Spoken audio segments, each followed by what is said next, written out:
Newcastle's 5 issues in complicated summer as Man United demand Dan Ashworth resolution. Newcastle are on a roll and looking up the Premier League table after battling through a difficult season fraught with problems. But what next, and what are the issues they need to sort out? 1.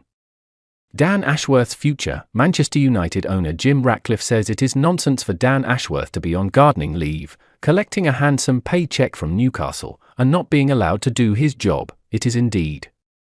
But losing a key employee, with knowledge of Newcastle's budgets, transfer plans, and secrets, including release clauses, is a serious matter. And it comes at a price, if the Red Devils want him. They will have to pay up. It's a matter of business protection and pride to Newcastle.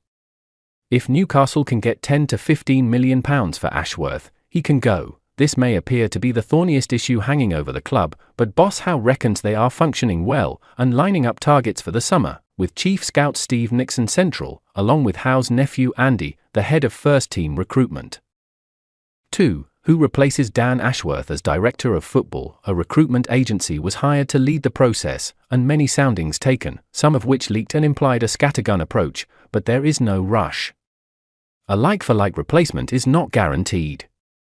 Newcastle have trust in the current recruitment team to do a job, but also need an organiser to link up the key departments in the club. Paul Mitchell has been linked. He has 4 years at Spurs with a good recruitment record including Son Heung-min and worked with Red Bull Leipzig and Monaco. Former player Hugo Viana and Paolo Maldini have also been linked, suggesting an interest and a net spread around Europe. 3. Can Newcastle keep Alexander Isak and Bruno Guimaraes? Eddie Howe wants to keep all his best players for as long as possible. But it is not a media-generated story that Newcastle could be a big seller as well as big buyers in the summer. Chief exec Darren Eales admitted earlier in the year that Newcastle are walking a PSR tightrope. Isak and Guimaraes are world-class.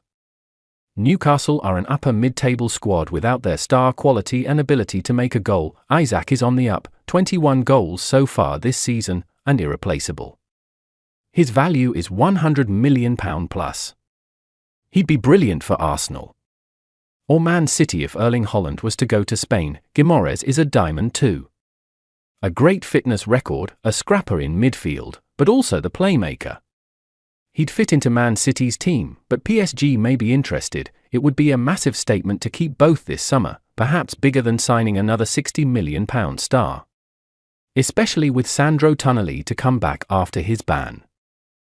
4. Which areas will need strengthening in the transfer window? A priority is a centre-back, or 2, a versatile striker, an athletic midfield enforcer type and possibly changes at goalkeeper. Bournemouth's out-of-contract Lloyd Kelly is a target for cover left centre-back, with Sven Botman and Jamal Lascelles out for 6 to 9 months. Newcastle need cover up front, with Callum Wilson's injury record. They could also shake up their keeper department with Nick Pope's shoulder dislocations a worry and Aaron Ramsdale not playing at Arsenal. 5. Is a clear-out needed? Yes. They were forking out a couple of £100,000 a week in wages for unwanted players out on loan, a legacy of the previous regime, and that needs further tidying up. Miggy Almiron could be on his way, with a move to Saudi Arabia resurrected after he turned it down in January. That would raise up to £20 million. Callum Wilson has been a good servant and delivered goals, but has had too many injury problems and could be sold. Squad players like Matt Ritchie and Paul Dummett could leave.